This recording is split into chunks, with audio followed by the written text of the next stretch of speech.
नमस्कार दोस्तों, सेट लगाओ ऐसा जिससे प्रश्न मिले। और ये हमारा यूपी पुलिस का सामान्य हिंदी का सेट है जिसमें 38 क्वेश्चन दिए हुए हैं। और यहाँ पे पहला प्रश्न जो 1 से 5 तक है वो गद्यांश है। पहले हमें गद्यांश को पढ़ना है, उसके बाद उन 5 प्रश्नों का उत्तर देना है। तो आइए पढ़ते हैं गद्यांश। देश हित की चित चिंताओं में जिसने शरीर पर थोड़े से वस्त्र रखना ही अपना कर्तव्य समझा और गैरों और जो चीड़काय होकर भी महान आत्मा का स्वामी था। तो यहाँ पे जो चीड़काय शब्द है, और इसके बाद आगे पढ़ते हैं। महान आत्मा का स्वामी था उस मोहनदास करमचंद गांधी को हमारा प्रणाम हो। वही महात्मा था, वही राष्ट्रपिता था। नए भारत के निर्माण में जो कार्य उन्होंने किया है वह स्वर्ण अक्षरों में लिखा जाएगा। उस महान आत्मा को भौतिक देह पिस्तौल की गोलियों से 30 जनवरी 1948 को समाप्त हो गई। सत्य अहिंसा के पुजारी उस महात्मा को हमारा प्रणाम। गांधी जयंती गांधी का जन्म दिवस है। यह प्रतिवर्ष 2 अक्टूबर को मनाया जाता है। आइए सभी क्वेश्चनों को एक साथ में देखते हैं। पहला प्रश्न है, महान आत्मा का स्वामी कौन है? तो आंसर आपको लगाना है option number C, Mohandas Karamchand Gandhi. Okay.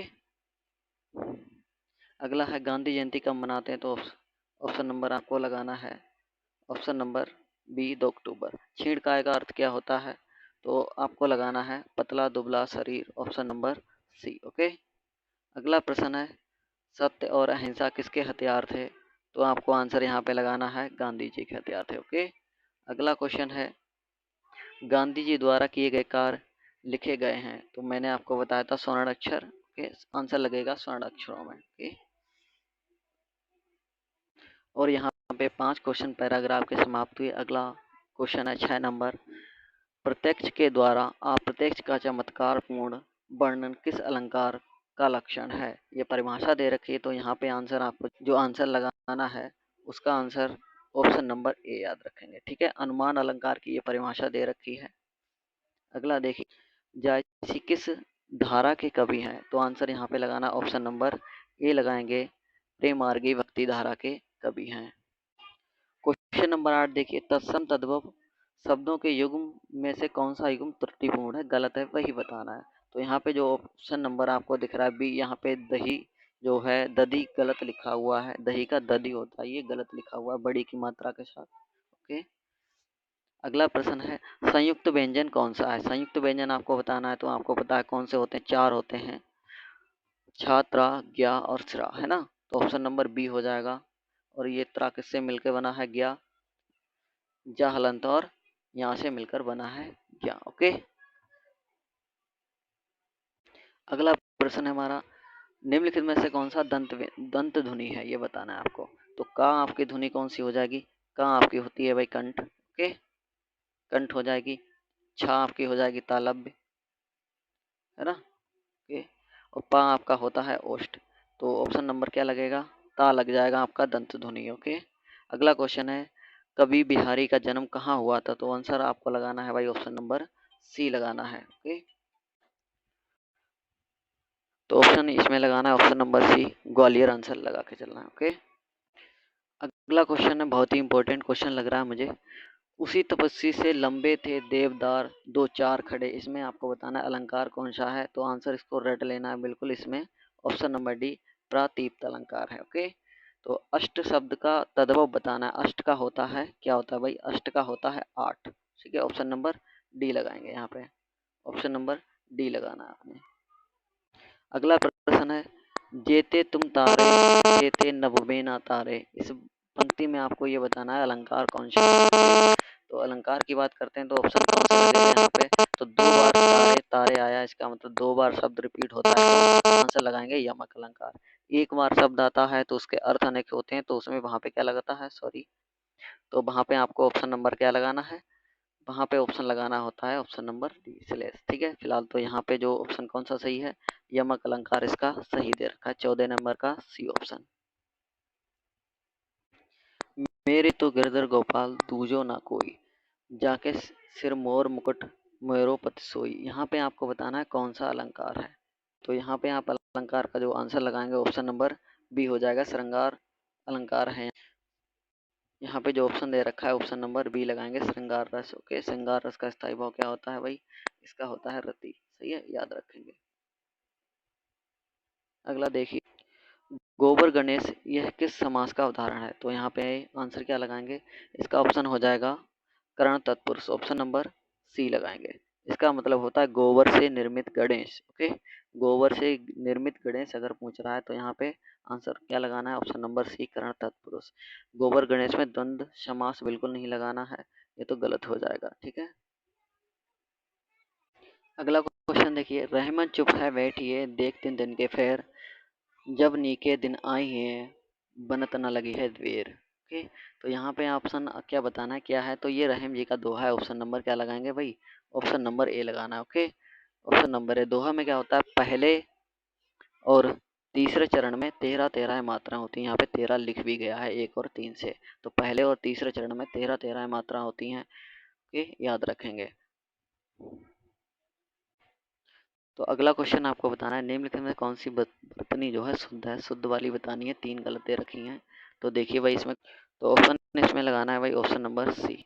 ठीक है, चारों उत्कर्ष। सही है, याद रखना, इसकी वर्तनी हो सकता है आ जाए पेपर में। अगला क्वेश्चन है, दिए गए वाक्य खंडों में से कौन सा वाक्य खंड त्रुटिपूर्ण है? तो ए, ऑप्शन ए और बी, सी, ये एक पूरा वाक्य है। इसमें से आपको बताना है कौन से वाक्य में गलत है। ये इंग्लिश में भी ऐसा आता है। तो यहाँ पे ऑप्शन जो दे रखा है आपके लिए, ऑप्शन नंबर सी को ध्यान से पढ़ेंगे। पहले पूरा पढ़ते हैं। भारतवर्ष के पर्वतीय क्षेत्र की सुंदरता सारे विश्व में सबसे सर्वोत्तम है। तो यहाँ पे जो आपने देखा होगा, सबसे और सर्वोत्तम, ये दोनों वर्ड क्या हैं? एक जैसे ही हैं। तो यहाँ पे सबसे जो है इसका प्रयोग नहीं होगा। तो यहाँ पे क्या होगा? सर्वोत्तम है, ये वाली बात सही है। तो ऑप्शन नंबर सी हो जाएगा गलत। गलत वाला ही इसमें बताना था। अगला क्वेश्चन है, उपसर्ग को कहते हैं। उपसर्ग क्या होता है ये बताना है आपको, है ना? उपसर्ग को कहते हैं, क्या कहते हैं भाई ये बताओ। तो यहाँ पे ऑप्शन नंबर ए लगेगा, शब्दांश। शब्द का छोटा सा अंश को ही क्या कहते हैं? शब्दांश कहते हैं, है ना? तो ये ऑप्शन नंबर ए लगाएंगे, शब्दांश दे रखा है। अगला क्वेश्चन है, पवन शब्द में कौन सी संधि है? तो आंसर है इसमें क्या लगाएंगे? पौ धन अन होता है, अर्थात ऑप्शन नंबर लगाना है आपका अयादि। ठीक है, ऑप्शन नंबर सी हो जाएगा, पौ धन अन से बनेगी ये संधि। ओके,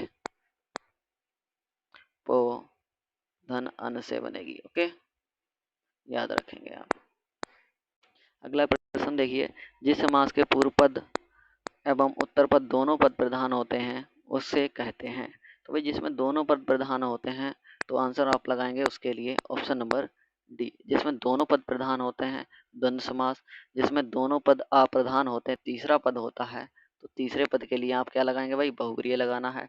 जिसमें दूसरा पद प्रधान होता है उसे तत्पुरुष समास कहेंगे। यहाँ भी दूसरा पद प्रधान होगा, लेकिन प्रथम पद क्या होगा?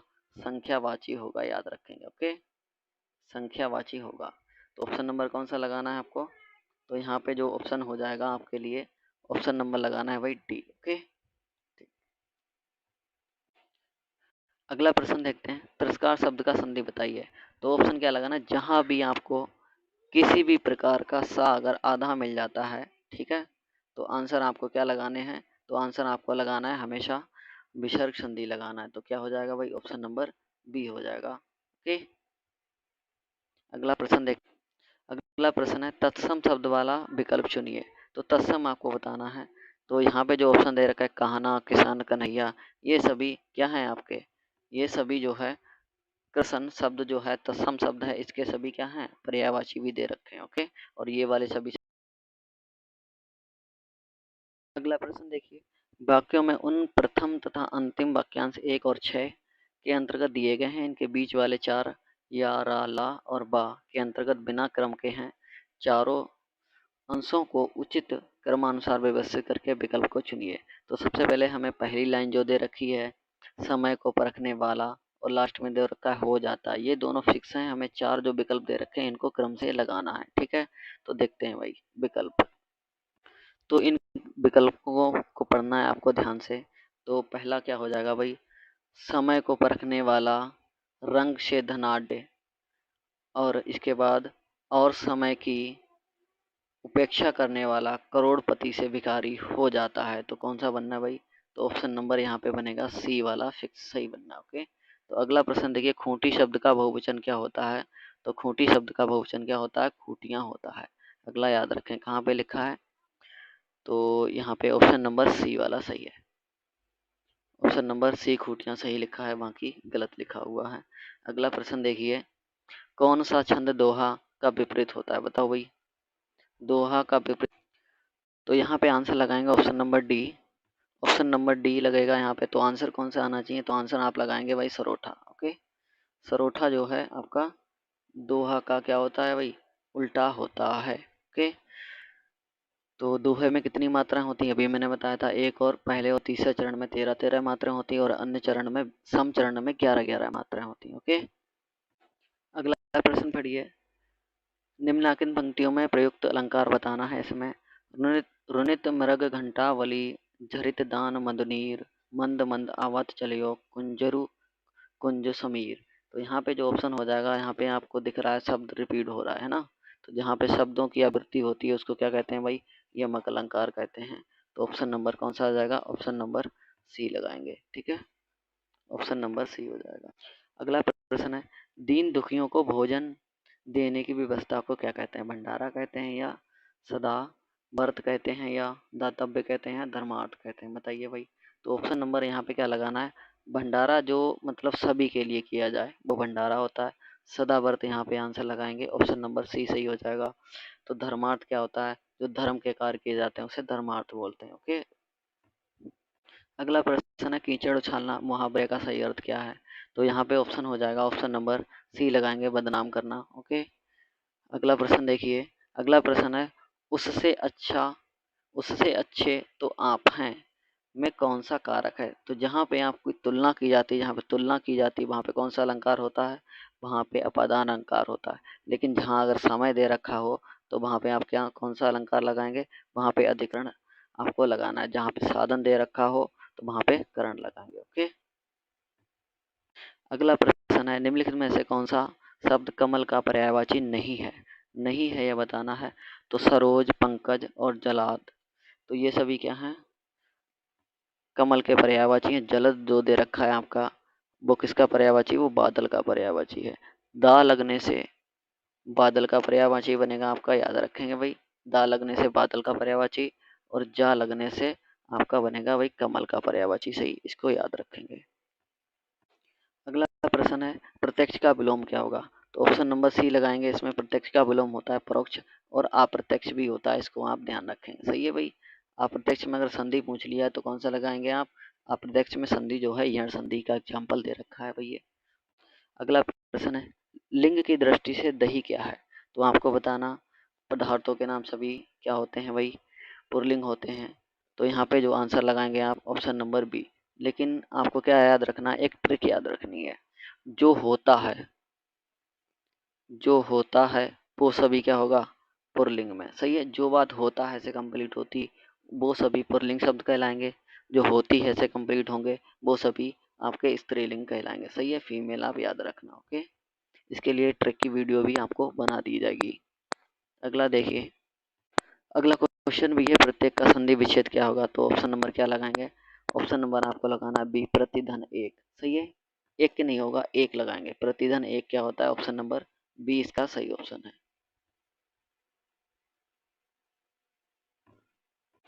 निम्नलिखित में यथाविधि का सही समास कौन सा होगा? तो जहाँ पे आपको उपसर्ग लग जाते हैं तो वो समास कौन सा होता है? अव्ययभाव समास होगा। ऑप्शन नंबर ए लगाएंगे, अव्ययभाव समास का ये एग्जाम्पल है। ओके, तो क्या लगाना है? ऑप्शन नंबर ए हो जाएगा। अगला देखिए, अगला प्रश्न है लौकिक। लौकिक शब्द में प्रत्यय बताना है। तो प्रत्यय जो होता है शब्द के पीछे लगता है और उपसर्ग शब्द के आगे लगकर उसमें परिवर्तन करता है ना। तो यहाँ पे जो ऑप्शन हो जाएगा आपका कौन सा लगेगा? बताइए। तो ऑप्शन नंबर यहाँ पे लगाना है डी वाला। सही है, इसकी पहचान हम आपको क्या बताते हैं? जो शब्द लास्ट का शब्द है, जो लौकिक शब्द है, इसमें लास्ट वाला वर्ण देखिए क्या दे रखा है भाई? का दे रखा है। इससे पहले कौन सी मात्रा लगी हुई? छोटी ई की मात्रा लगी है, तो इसको लिख लीजिए। तो ये क्या हो गया? प्रत्यय, इक प्रत्यय हो गया। इसी तरह से सभी शब्दों में आप निकाल सकते हैं। अगला प्रश्न और अंतिम प्रश्न है हमारा, निम्नलिखित में शुद्ध शब्द क्या है आपको बताना है। तो पूजनीय कैसे लिखा जाएगा यही आपको बताना है। तो पूजनीय अगर की बात करें तो पूजनीय आपका सी ऑप्शन सही है, पूजनीय ऐसे लिखा जाएगा, पूजनीय नहीं पूजनीय होता है। अगर पूज्य की बात करें तो आप कैसे लिखें, उसमें आधा चा बनेगा, ठीक है। तो यहाँ पे आपको बताना है। तो सेट लगाओ ऐसा जिससे प्रश्न मिले, ये बात आपने पढ़ी होगी। तो नेक्स्ट सेट हमारा हिंदी का जो है वो आपको हमारे YouTube channel revision study classes पर उपलब्ध होगा और वहीं से आपको मिल जाएगा। इस वेबसाइट से भी आप इसको सर्च कर सकते हैं और इसको सब्सक्राइब करिए। आगे की वीडियो आपको नेक्स्ट जल्दी ही मिल जाएगी। ओके, धन्यवाद।